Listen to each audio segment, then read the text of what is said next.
Assalamualaikum warahmatullahi wabarakatuh.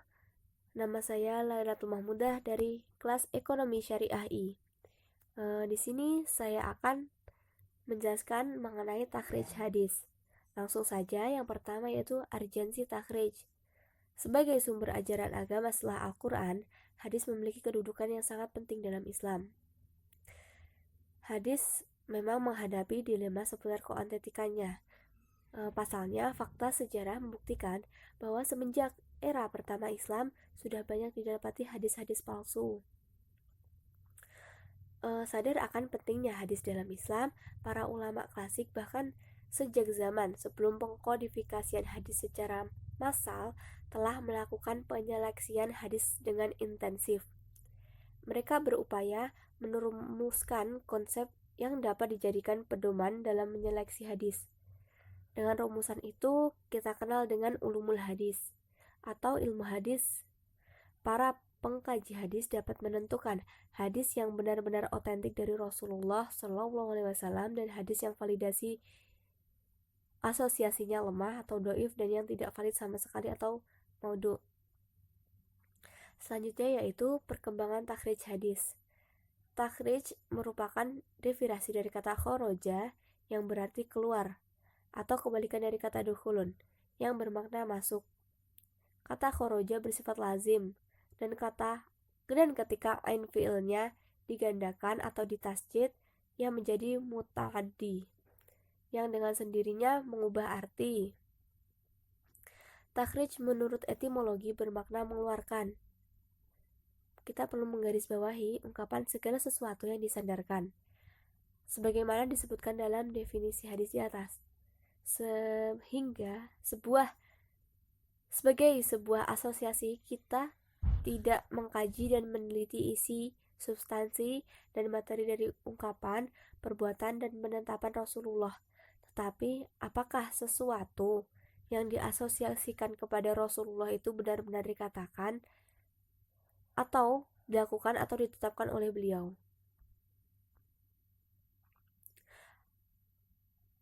Kajian hadis dan takhrij hadis dilakukan untuk menguji validitas asosiasi ini. Pada awalnya, takhrij dilakukan sebatas untuk mengetahui letak sebuah hadis pada sebuah kitab atau literatur, sementara kegiatan lanjutannya berupa penelitian kualitas hadis dilakukan jika dirasa perlu.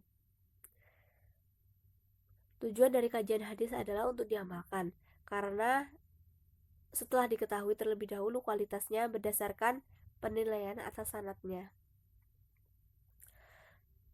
Selanjutnya yaitu metode takhrij hadis. Yang pertama yaitu metode indeks nama sahabatnya.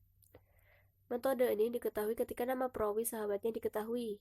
Penggunaan metode ini harus meyakini terlebih dahulu sosok sahabat yang meriwayatkan hadis yang akan ditakhrij. Yang kedua yaitu metode kata pertama dalam matan. Metode ini digunakan ketika kita mengetahui dengan pasti ungkapan awal dari matan hadis. Setidaknya ada kategori kitab yang dapat menggunakan metode ini. Pertama, kitab-kitab mengumpulkan hadis yang matanya sudah populer di tengah masyarakat luas. Ada banyak ungkapan yang diklaim sebagai hadis yang dihafal dengan baik oleh masyarakat awam. Hadis-hadis ini ada yang kualitasnya sahih, hasan, dhaif, bahkan palsu. Selanjutnya yaitu metode tematis hadis. Metode ini digunakan oleh orang yang memiliki cita rasa ilmiah yang memungkinkannya menentukan tema bagi hadis yang sedang dikaji.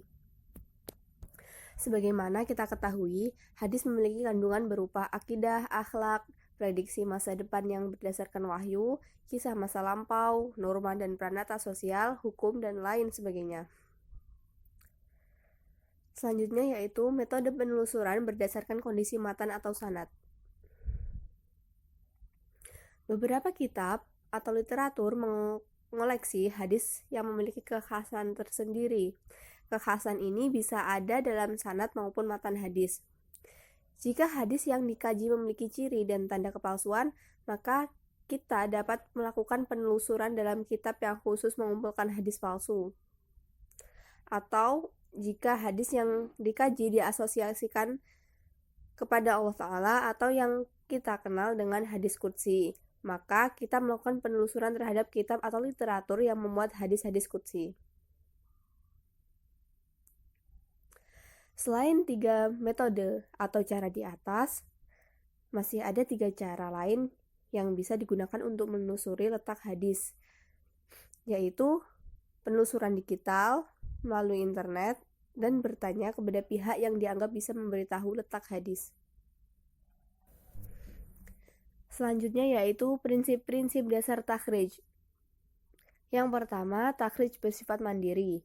Dalam artian, kajian yang dilakukan pada satu sanad periwayatan dan penilaian diberikan pada sanad yang dikaji itu tanpa harus meneliti seluruh sanad yang ada.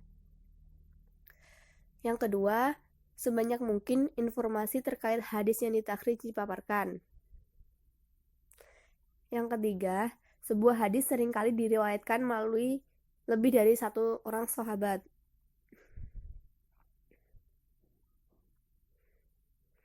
Yang keempat, dalam pentakhrijan hadis perlu diperhatikan substansi matan hadis, variasi redaksional hadis, kajian atau sanad berupa biografi beserta kualitas para perawi, kajian atas kata-kata yang unik dan tidak lumrah, kajian waktu dan tempat terhadap masing-masing perawi sebagai alat bantu penelusuran ketersambungan sanad, dan keunikan atau ungkapan masing-masing perawi dalam sanad ketika meriwayatkan hadis. Kelima, takhrij hadis dilakukan berdasarkan substansi matan hadisnya. Dalam artian kita mungkin akan mendapati beberapa sanad hadis yang substansi maknanya sesuai dengan yang kita kaji, sementara redaksional matannya berbeda, atau sebagian ada yang matanya diringkas. Keenam, takhrij hadis dilakukan terhadap sebuah riwayat, sehingga penilaian diberikan kepada riwayat itu. Ketujuh, penilaian terhadap seorang rawi merupakan ijtihad yang didasarkan data biografi yang tersebar dalam literatur biografi perawi. Di sini perbedaan pendapat di kalangan ulama seputar kualitas seorang perawi merupakan sebuah keniscayaan. Penggunaan kaidah jarh wa ta'dil dalam proporsional dapat membantu kita dalam menentukan kualitas seorang perawi. Yang kedelapan yaitu standar masing-masing ulama jarh wa ta'dil dalam menilai seorang perawi berbeda, sehingga perlu menelusuri lebih jauh ketika terjadi perbedaan pendapat terkait kualitas seorang perawi. Selanjutnya yaitu manfaat takhrij hadis. Berikut adalah beberapa manfaat yang dapat diperoleh lewat takhrij hadis. Yang pertama, diketahui letak hadis yang dikaji pada sumber-sumber primer. Yang kedua, diketahui apakah asosiasi ungkapan atau perbuatan yang dinyatakan sebagai sebuah hadis itu benar-benar merupakan sebuah hadis atau bukan. Yang ketiga, diketahui kualitas hadis. Dan yang terakhir, dengan membandingkan riwayat-riwayat yang ada, akan diketahui arti kata yang asing atau gharibah. Sekian dari saya. Bila ada kesalahan kata, mohon dimaafkan. Semoga bermanfaat. Wassalamualaikum warahmatullahi wabarakatuh.